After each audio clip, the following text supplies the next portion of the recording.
اعوذ باللہ من الشیطان الرجیم بسم اللہ الرحمن الرحیم وما لکم لا تقاتلون فی سبیل اللہ والمستضعفین من الرجال والنساء والولدان الذین یقولون ربنا اخرجنا من هذه القریة الظالم اہلها واجعل لنا من لدنک ولیا واجعل لنا من لدنک نصیرا الذين آمنوا يقاتلون في سبيل الله والذين كفروا يقاتلون في سبيل الطاغوت فقاتلوا أولياء الشيطان إن كيد الشيطان كان ضعيفا۔ یہ سورہ نساء کی دو آیتیں 75 اور 76 آپ کے سامنے پڑھی گئی۔ پچھلی آیتوں میں مسلمانوں کو اپنے بچاؤ کے لیے، اپنے حفاظت کے لیے تدبیر اپنانے کا حکم دیا کہ کسی بھی طریقے سے ہو اپنا بچاؤ کرو۔ کبھی دشمنوں پر حملہ کرنے کے لیے الگ الگ گروہ بنا کر حملہ کرنے میں تمہارا فائدہ ہے تو اس طرح سے تم حملہ کرو، یا پھر ایک ساتھ ایک بارگی پورے مل کر کے چاہے جس طریقے سے بھی تمہیں فائدہ محسوس ہو تمہیں کیا کرو، دشمنوں پر حملہ کرو۔ ساتھ ساتھ یہ بھی کہا گیا کہ منافقین جو جہاد سے جی چراتے ہیں، دنیا کی عیاشی چاہتے ہیں، دنیا میں رہنا پسند کرتے ہیں، دنیا ہی کو سب کچھ سمجھتے ہیں، ہیلے بہانے کر کے مسلمانوں کے ساتھ جہاد میں جانے سے اپنے آپ کو روکتے ہیں۔ پھر جب مسلمانوں کو شکست ہوتی ہے، کوئی مصیبت وہاں انہیں پہنچتی ہے تو خوش ہوتے ہیں، کہتے ہیں کہ اچھا ہوا ہم ان کے ساتھ نہیں تھے، ورنہ جو مصیبت ان پر آئی ہم پر بھی آتی۔ پھر اس کے بعد اگر فتح کامیابی نصیب ہوتی مسلمانوں کو تو کہتے کہ کاش ہم بھی ان کے ساتھ ہوتے، یعنی دنیا کی محبت ان کے اندر اتنی تھی، جو غنیمت کا مال انہیں ملا ہم کو بھی ملتا۔ اللہ تبارک و تعالیٰ نے بتایا، ذہن بنایا کہ یہ جو تمہارا نظریہ ہے، سوچ ہے دنیا کے پجاریوں کا کہ کامیابی ناکامی کسے کہتے ہیں، کہ دنیا کے اسباب مل گئے کامیاب، دنیا کے اسباب سے اگر کوئی محروم ہو جائے تو ناکام۔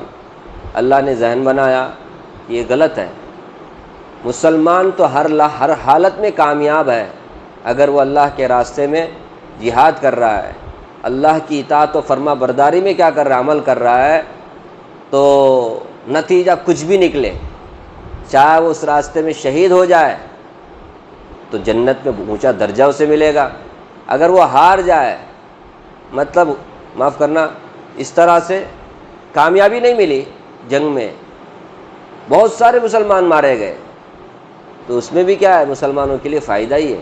بظاہر دیکھتے ہوئے دنیا کے پجاریوں کو ایسا لگتا ہے کہ مسلمان ہار گئے تو کیا ہو گئے، ناکام ہو گئے۔ نہ، جو اللہ کی اطاعت کرتا ہے وہ کامیاب ہے، چاہے دنیا کے لحاظ سے وہ دنیا کے اسباب سے محروم کیوں نہ ہو جائے، جان سے بھی محروم ہو گیا، مال سے بھی محروم ہو گیا، سب کچھ اس کا لٹ گیا، تب بھی کامیاب ہے۔ اور اگر غازی بن کر کے آیا، فتح انہیں کامیابی نصیب ہوئی، تب بھی وہ کیا ہے، کامیاب ہے۔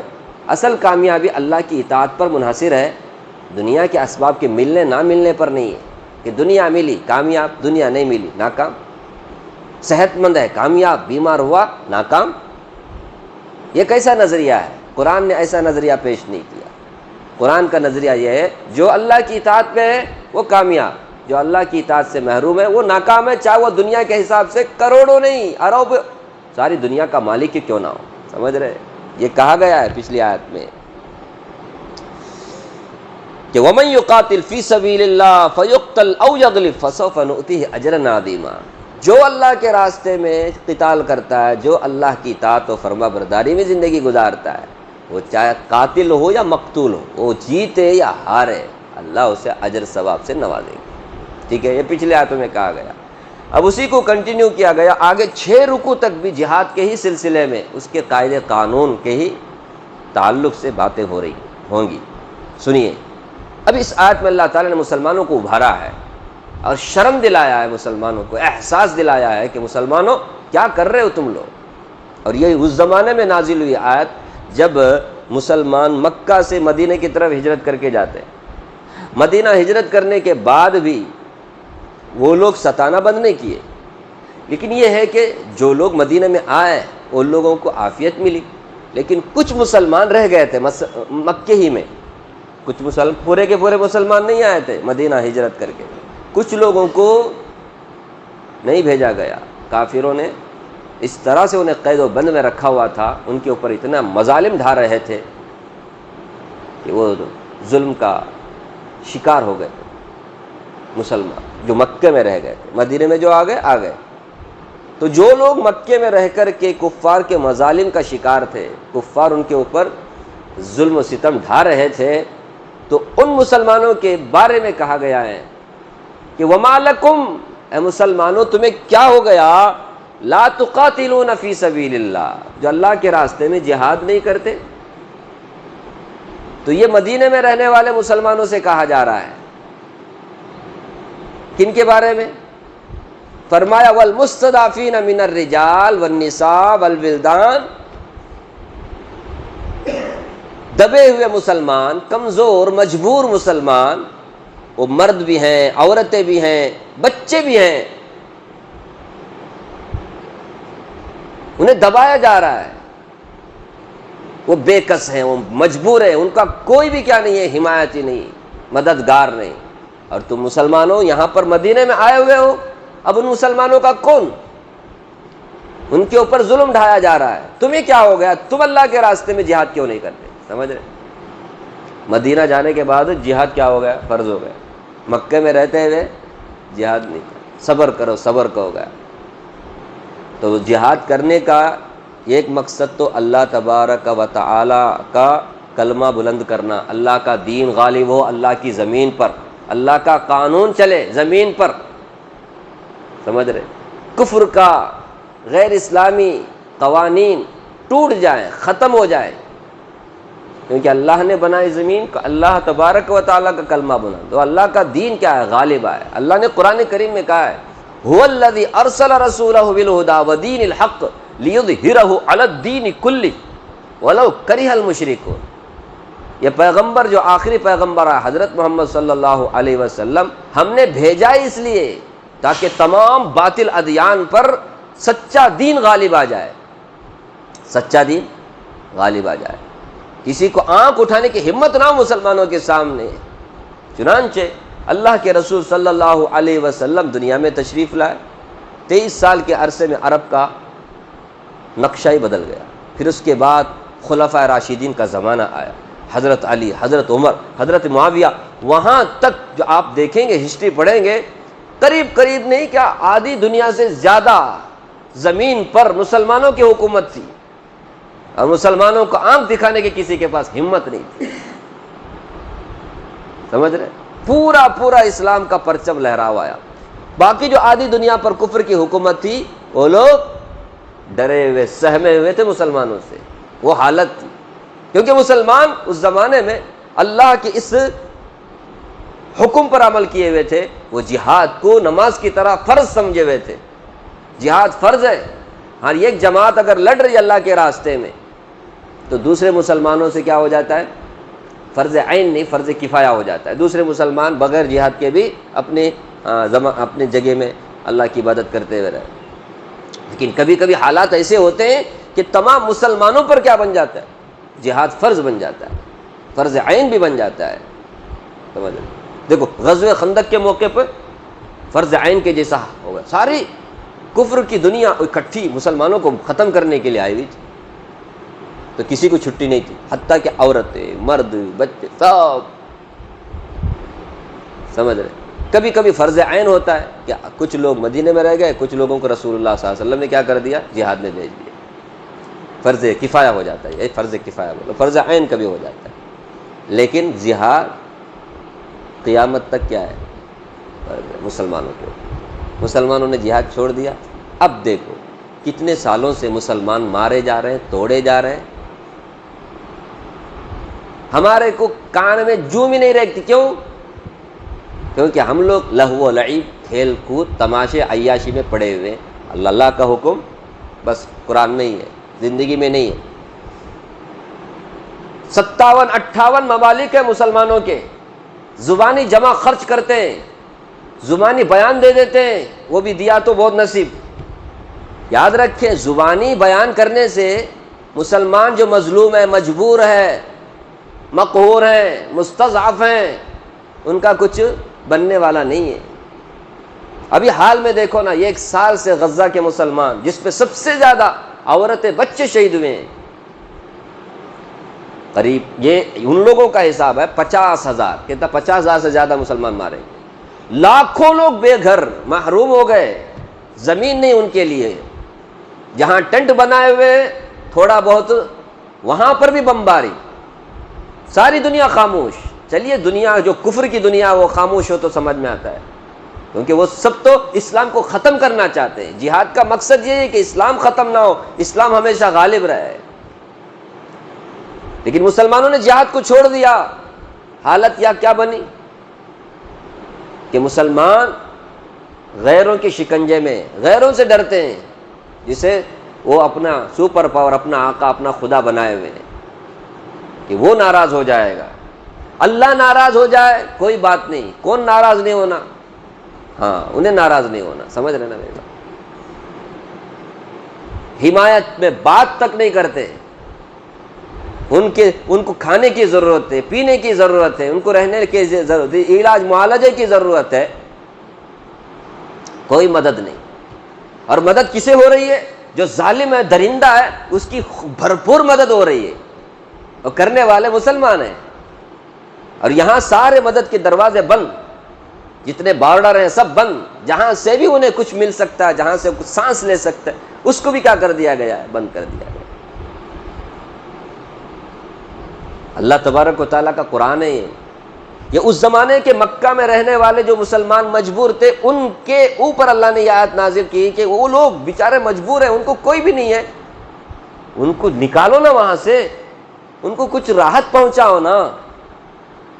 تو ہم لوگوں نے سمجھا بس ان کے لیے قرآن قیامت تک کے لیے۔ اب جہاں کہیں بھی ایسی حالت میں مسلمان ہوں، مستضعفین من الرجال والنساء والولدان، تو مسلمان دوسرے مسلمانوں کے اوپر جہاد کرنا فرض بن جاتا ہے، اور ان کی رہائی، ان کو راحت پہنچانا، ان کو اسباب معیشت یہ کیا ہو جاتا ہے؟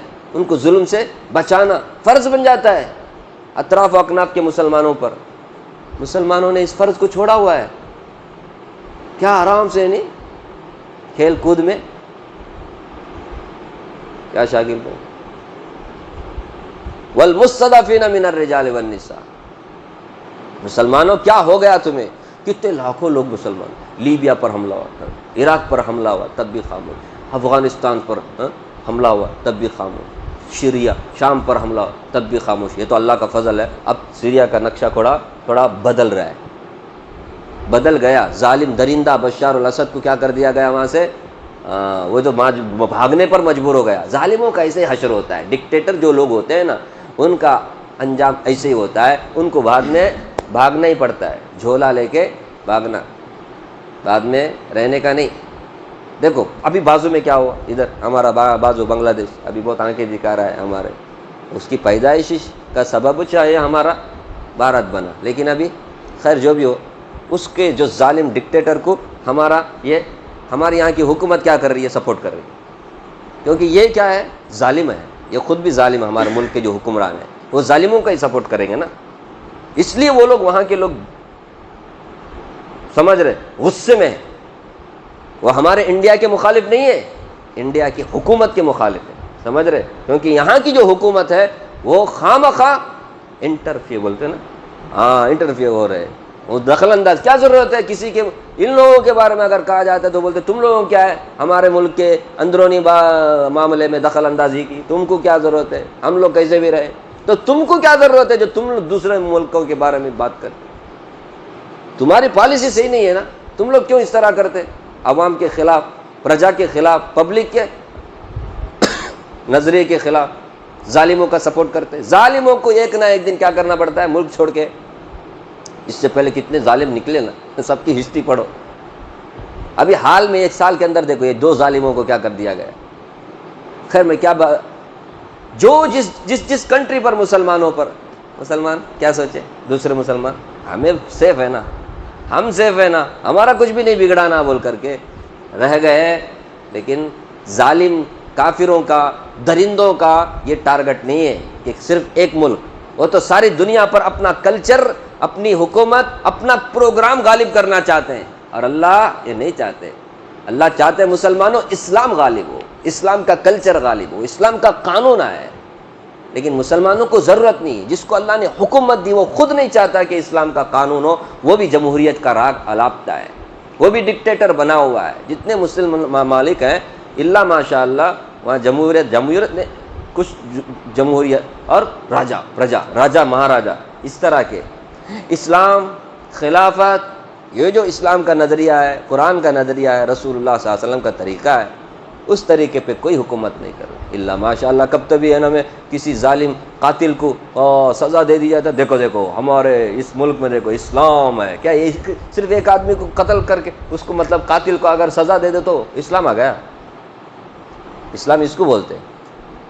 ارے پورا قانون کیا ہو لاگو اسلام کا, خلافت والا قانون, خلافت کی طرز پر. یہ کیا ہو گیا کہ باپ کے بعد بیٹا, بیٹا کے بعد پوتا, اس کا بھائی, ایسا ہوتا ہے کیا؟ کوئی آدمی وہاں آواز نہیں اٹھا سکتا, ادھر آواز اٹھائے اس کو بعد میں انڈر گراؤنڈ, بعد میں اوپر نہیں آ سکتا وہ. یہ کوئی اسلام ہے؟ کتنا ظلم ہوتا ہے وہاں کا کچھ بھی ہم لوگوں کو کانوں کان خبر نہیں ہے. اور وہاں کی جو 1-2 اچھائیاں آتی ہیں تو اس کو کیا کرتے. ارے مکہ مدینہ رہنے سے ہمارے دل میں عزت ہے, ورنہ ان لوگوں کو ہے نا سمجھ رہے, مکۃ المکرمہ مدینۃ المنورہ, اس 2 مقامات کی وجہ سے شاید وہ لوگ بچے ہوئے ہیں, ورنہ کب کا کیا ہو جاتے تھے وہ لوگ. لیکن آئے گا ایک زمانہ, ان ظالموں کو بھی اللہ تبارک و تعالیٰ کیا کرے, دکھائیں گے ظلم کا کیا نتیجہ ہوتا ہے. جو لوگ بھی ظالم کا سپورٹ کرتے ہیں وہ لوگ بھی ظالم ہیں, یاد رکھیں. اور مظلوموں کی مدد کرنا یہ اسلام میں فرض ہے. اللہ کے رسول صلی اللہ علیہ وسلم نے فرمایا لا تظلموا ولا تظلم, ظالم مت بنو, کسی کے اوپر ظلم بھی مت کرو اور کسی کا ظلم سہو بھی مت. کوئی ظلم کر رہا ہے تمہارے اوپر, اس پر بھی تم خاموش مت رہو. ہمارا مسلمان بھائی ہے, ہمارے مسلمان بہن ہے, ان کے اوپر ظلم ہو رہا ہے تو تم خاموش بیٹھو. راجہ داہر نے اس زمانے میں جب محمد ابن قاسم بغداد میں تھا, اسے پتا چلا کہ انڈیا کے راجہ کے ماتحت غیر مسلم نے ایک مسلمان عورت لڑکی کے دوپٹے پر ہاتھ ڈالا, اس کی عزت لینے کی کوشش, عزت سمجھ رہے, اس کو پتہ چل گیا, وہاں سے آیا وہ ایک مسلمان بہن کی آواز پر. آج لاکھوں مسلمان مارے جا رہے ہیں, عزتیں لوٹی جا رہی ہیں, بچے مارے جا رہے ہیں. وہی بول رہا ہوں نا, مسلمان ممالک خاموش. یہ قرآن کریم کی آیت پکار کر کے انہیں کہ وما لکم لا تقاتلون ابھار رہی ہے آیت. لیکن کون کان لگائے؟ وما لکم, تمہیں کیا ہو گیا, لا تقاتلون فی سبیل اللہ, اللہ کے راستے میں لڑتے نہیں ہو. اللہ کے راستے میں لڑنے کا ایک مقصد اللہ کا کلمہ بلند کرنا, دوسرا مقصد مظلوموں کی مدد کرنا. جن پر ظلم ہوتا ہے نا اس ظلم کو ختم کرنا, انصاف لانا, یہ بھی انبیاء کی بعثت کا مقصد ہے اور جہاد کا ایک مقصد ہے. سمجھ رہے, انبیاء 2 مقصد کے لیے آتے دنیا میں. ایک کیا ہے, مخلوق کو, انسانوں کو, بندوں کو اللہ سے ملانے, سمجھ رہے, اللہ کی توحید, اللہ کی وحدانیت ان کے دل اور دماغ پر چھا جائے. اور دوسرا مقصد اگر کسی پر ظلم ہو رہا ہے اس ظلم کو کیا کرنا, ختم کرنا, اور ظالموں کو ان کے انجام تک پہنچانا. مظلوم, اب حضرت موسیٰ علیہ السلام کو دیکھو نا, جہاں وہ آئے تو ان کا ایک مقصد کیا بھی تھا ان کا مقصد, بنی اسرائیل جو ظلم کی چکی میں پیسے جا رہے تھے, ظالم کیا بولتے اس کو, فرعون ان کے اوپر کیا کر رہا تھا, ارے ظلم ڈھا رہا تھا. ارے قرآن کریم تو ان کے واقعات سے بھرا ہوا ہے. تو موسیٰ علیہ السلام نے جہاں اللہ کا کلمہ بلند کیا وہاں کیا بھی کیا, اپنے جو بنی اسرائیل خاندان کے جو فرعون کے ظلم سے کیا ہو رہے تھے, مجبور مستضعف تھے, ان کی مدد کی حضرت موسیٰ علیہ السلام. نجات دی نہیں اللہ تبارک, ان کے آنے کا تو انبیاء کرام کے آنے کا مقصد دو ہوتا ہے، ایک اللہ کا کلمہ بلند، اگر دوسرا مظلوم پر ظلم ہوتا ہے تو ان کی حمایت کرنا۔ تو ہمارے یہاں بھی ایسے ہی ہے، دیکھو والمستضعفین من الرجال، جہاد کا ایک مقصد ہے فی سبیل اللہ، اللہ کے لیے، کوئی دنیا طلبی نہیں، کوئی جائیداد، کوئی زمین ہڑپ کرنا، کوئی ملک گیری کرنا، حکومت کرنا، تخت لینا، سیٹ لینا، عہدہ منصب، ایسا کچھ مقصد نہیں، صرف اللہ کے راستے میں اللہ کا کلمہ بلند ہو، صرف اللہ کے لیے، کوئی خود غرضی نہیں، کوئی مفاد پرستی نہیں، اپنے مفاد کے لیے نہیں، کس کے لیے؟ اللہ کے لیے، مطلب اللہ کا کلمہ بلند ہو، اللہ کا دین غالب آئے، اللہ کا قانون چلے اس ملک پر۔ اور دوسرا کیا؟ والمستضعفین من الرجال والنساء والولدان، کہ ان مجبور مقہور بے کس مسلمانوں کی مدد کرنا، اس میں بچے بھی ہیں، بڑے بھی ہیں، مرد بھی ہیں، عورتیں بھی ہیں۔ فرمایا یقولون الذین یقولون، یہ وہ لوگ ہیں جو کہتے ہیں، یعنی دعائیں مانگتے ہیں، ربنا، اے ہمارے پروردگار، اخرجنا من هذه القرية الظالم اهلها، ہمیں اس بستی سے نکال دیجئے جس کے رہنے والے ہمارے اوپر ظلم کر رہے ہیں۔ سمجھ رہے؟ جس کے رہنے والے، یعنی مکہ میں جو مسلمان رہ گئے تھے وہ دعائیں مانگ رہے تھے، اللہ ہمیں اس بستی سے نکال دے، جیسے اور مسلمانوں کو آپ نے نکال کر کے مدینہ بھیج دیا، اللہ ہمیں بھی یہاں سے نکال دیجیے، یہ لوگ ہمارے اوپر ظلم کر رہے ہیں، مکہ میں رہنے والے، ایک کافر، ایک مشرک، ہمیں یہاں سے نکال دیجیے۔ حضرت ابن عباس رضی اللہ عنہ فرماتے ہیں جن مسلمانوں کے بارے میں یہاں کہا گیا والمستضعفین من الرجال، اس میں میں اور میری والدہ بھی تھی، میں اور میری والدہ بھی تھی، ہمیں زنجیروں میں جکڑا گیا تھا، ہمارے اوپر ظلم ڈھایا جا رہا تھا۔ حضرت ابن عباس فرماتے ہیں رضی اللہ عنہما، ولید ابن ولید، سلمہ بن ہشام، ابو جندل، اس طرح کے صحابہ تھے، کہاں؟ مکے میں رہ گئے تھے، جن کے اوپر بہت ظلم ہو رہا تھا۔ رسول اللہ صلی اللہ علیہ وسلم مدینے میں رہتے ہوئے موقع کی تلاش میں تھے، دعائیں بھی مانگ رہے تھے، اللہ ان کی حفاظت فرما، اللہ انہیں نجات عطا فرما، انہیں حفاظت فرما۔ بعد میں ایک زمانہ آیا، اللہ تعالیٰ نے ان کو مدینہ پہنچا دیا، اس کے بعد تو مکہ ہی فتح ہو گیا، وہ بات الگ ہے، مکہ فتح ہونے سے پہلے ہی مدینے میں وہ لوگ پہنچ گئے۔ وہ صلح حدیبیہ کے بعد میں ایسے حالات پیدا ہو گئے کہ جو مکہ میں پسے جا رہے تھے، جن کے اوپر ظلم ہو رہا تھا، وہ سارے مسلمان آہستہ آہستہ آہستہ کہاں آ گئے؟ مدینے میں آ گئے۔ آپ صلی اللہ علیہ وسلم نے دعا کرنا بند کر دی۔ پوچھا رسول اللہ صلی اللہ علیہ وسلم، یا رسول اللہ آپ دعا مانگ رہے تھے نا، دعا قنوت نازلہ بھی پڑھ رہے تھے، کیا ہوگا آپ دعا نہیں کر رہے؟ کہا آ گئے نا، جن مسلمانوں کے لیے میں دعا کر رہا تھا وہ مسلمان کیا ہو گئے؟ مدینہ پہنچ گئے۔ اس کے بعد میں مکہ ہی فتح ہو گیا، پورے مکہ کیا، پورے جزیرۃ العرب میں ہی کیا الحمدللہ اسلام کا پرچم لہرانے لگا۔ سمجھ رہے؟ تو وہ دعائیں مانگ رہے ہیں، مسلمانوں تمہیں کیا ہو گیا؟ یعنی جہاد کرو مظلوموں کی مدد کرنے کے لیے، مظلوموں کو ظلم سے نجات دینے کے لیے۔ وہ دعائیں مانگ رہے تھے، وَاجْعَلْ لَنَا مِن لَّدُنْكَ وَلِيًّا، اے اللہ ہمارے لیے آپ اپنی طرف سے ایک حمایتی بنا دے جو ہماری مدد کرے، ہمیں ظلم سے نجات دے۔ وَاجْعَلْ لَنَا مِن لَّدُنْكَ نَصِيرًا، اور آپ اپنے ہمارے لیے اپنے طرف سے کوئی مددگار بھیج دیجئے جو ہماری مدد کرے۔ یہ دعائیں وہ مانگ رہے تھے جو ظلم میں، جو مظلوم تھے، جو بیچارے مجبور تھے، وہ لوگ دعائیں مانگ رہے تھے۔ مسلمانوں کو کہا، دوسرے مسلمانوں کو، تم ان کی مدد کیوں نہیں کرتے؟ ان مظلوموں کو کیوں مدد نہیں کرتے؟ بعد میں کیا، ان مسلمانوں نے کیا، اب کے مسلمان نہیں کر رہے۔ کیا شاکر بھائی، جتنا ہو سکے اتنا مظلوموں کو راحت ملے، یہ کام کرنا کس کے اوپر فرض ہے؟ واجب ہے، میرے بات واجب ہے، ضروری ہے مسلمانوں پر۔ ہمیں 5 وقت کی نماز پڑھ کے سمجھو کتنے کے لوگ وہ بھی نہیں پڑھ رہے، ان مسلمانوں کو کم از کم ہم تو دعا تو کر سکتے نہیں، یہاں کے مسلمان کی بات، دوسرے عالمی جو طاقتیں مسلمانوں میں جن کو اللہ نے حکومت دی ان کی بات نہیں، چھوڑو، ان لوگوں کا عیاشی میں ان کو فرصت نہیں ہے۔ ہم مسلمان کیا کریں؟ دعائیں کریں، اپنے ہر دعا میں انہیں یاد رکھیں، اور جتنا ہو سکے ظالم یہودیوں کے جو پروڈکٹس ہیں ان کا بائیکاٹ جاری رکھیں، ان کا بائیکاٹ جاری رکھیں، ان کی ہر پروڈکٹ سے نفرت ہو ہمارے دل میں، کیونکہ ہم جو بھی پروڈکٹ خریدیں گے اس سے انہیں بل ملے گا، انہیں طاقت ملے گی، اور ہمارے مظلوم مجبور مسلمان بم کا نوالا بنیں گے، میزائل کا نوالا بنیں گے۔ یہ سوچے نا، کھاتے ہوئے پیتے ہوئے کتنا مزہ لے کر کھاتے نہیں، KFC میں, میک ڈونلڈ میں رہتے. اللہ حفاظت فرمائے. کیا جواب دیں گے اللہ تعالیٰ کو پتہ نہیں. خیر اس کے بعد اللہ تعالیٰ نے فرمایا الذین آمنوا یقاتلون فی سبیل اللہ. دیکھو مسلمان اور کافروں میں فرق دیکھو. مسلمان بھی لڑتا ہے, کافر بھی لڑتا ہے, لیکن مسلمان جو لڑتا ہے فرمایا یقاتلون فی سبیل اللہ, وہ اللہ کے راستے میں جہاد کرتا ہے. یعنی اس کے جہاد کا مقصد اللہ کا کلمہ بلند کرنا ہے. کوئی زر, زمین, زن, مال, دولت, زمین, جائیداد اسے ہڑپ کرنا, اسے قبضہ کرنا, اس پر یہ مقصد نہیں ہوتا مسلمانوں کا. کیا مقصد؟ اللہ کا کلمہ بلند ہو, اللہ کے راستے میں. ان کی نیت ہی اچھی ہوتی. ہمارے مظلوم بھائی ہیں, ظلم کا شکار ہے, چلو ان کی مدد کریں. یہ ہے اللہ کے راستے میں جہاد کرنا. دو مقصد, اللہ کا کلمہ بلند ہو, دوسرا مظلوم مسلمانوں کی مدد ہو.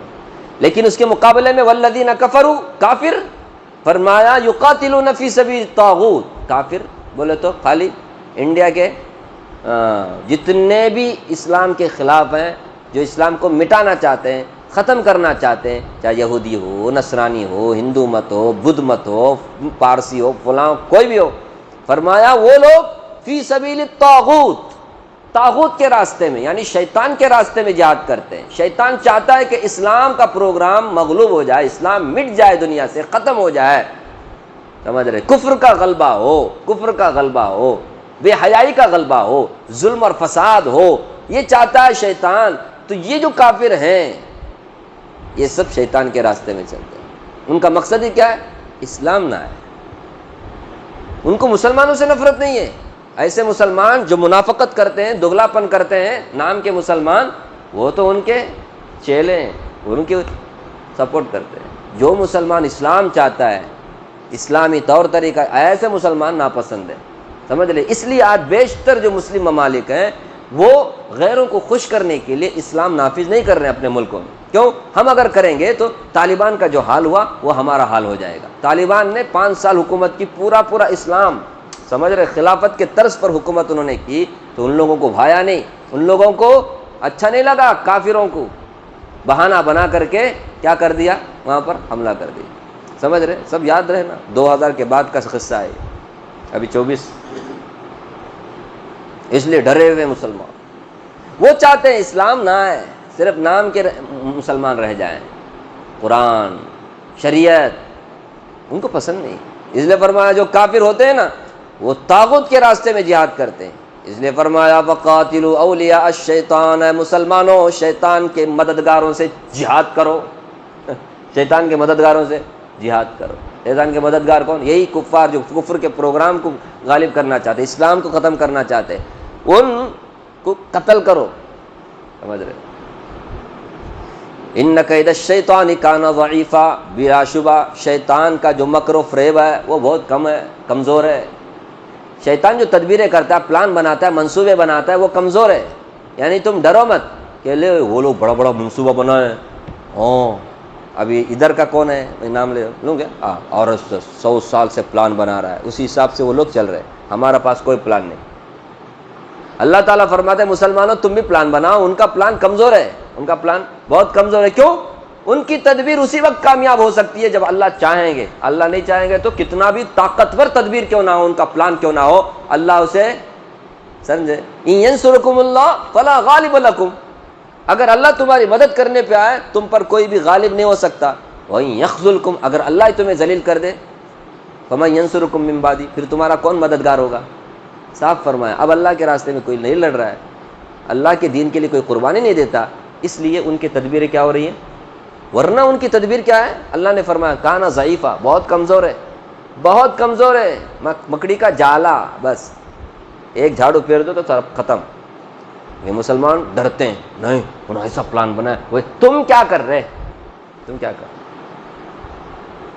تو ان کید الشیطان کا یہ آیت ہے نا. یہ جو کفار مشرکین کبھی اعتراض کرتے ہیں نا مسلمانوں کے اوپر, وہ مسلمانوں کا قرآن کیا کرتا ہے, ہمارے کو مارنے کے لیے کرتا ہے. وہ تو کن کے لیے کہا گیا ہے؟ جو اسلام کو ختم کرنا چاہتے ہیں ان کے لیے کہا گیا ہے. تم بھی سوچو نا, اے کافر ہو, تم بھی سوچو, اگر تمہارے راستے پہ کوئی آئے تم چھوڑتے؟ تو مسلمان کیوں خاموش رہے؟ مسلمان کو کہا گیا ایسے کافروں کے بارے میں جو کافر مسلمانوں سے لڑتے ہیں، مسلمانوں کو ختم کرنا چاہتے ہیں، اسلام کو ختم کرنا چاہتے ہیں، تو فرمایا ایسے کافروں سے کیا کرو؟ قتال کرو، جہاد کرو، ہاتھ پہ ہاتھ رکھ کر کے بیٹھو مت، کچھ تم اپنا بھی ڈیفنس کرنے کے لیے کیا کرو؟ کوششیں کرو۔ کر رہے کیا مسلمان؟ ڈرے ہوئے، ایسا سمجھتے ہیں ہم انہیں کے رحم و کرم پر جی رہے ہیں، انہوں ناراض ہو گئے تو ہمیں مر جائیں گے بولے۔ کس کے رحم و کرم پر جی رہے ہیں؟ اللہ کے فضل سے جی رہے ہیں نا، اللہ کا کرم ہے، رحم ہے۔ خیر، اللہ تعالیٰ مجھے بھی آپ کو بھی قرآن کریم کا نظریہ اپنانے کی توفیق دے، اللہ کا کلام پڑھنے، سمجھنے، اس کے تقاضے پہ عمل کرنے کی توفیق عطا فرمائے، اور ظالموں سے اللہ ہم سب کی حفاظت فرمائے۔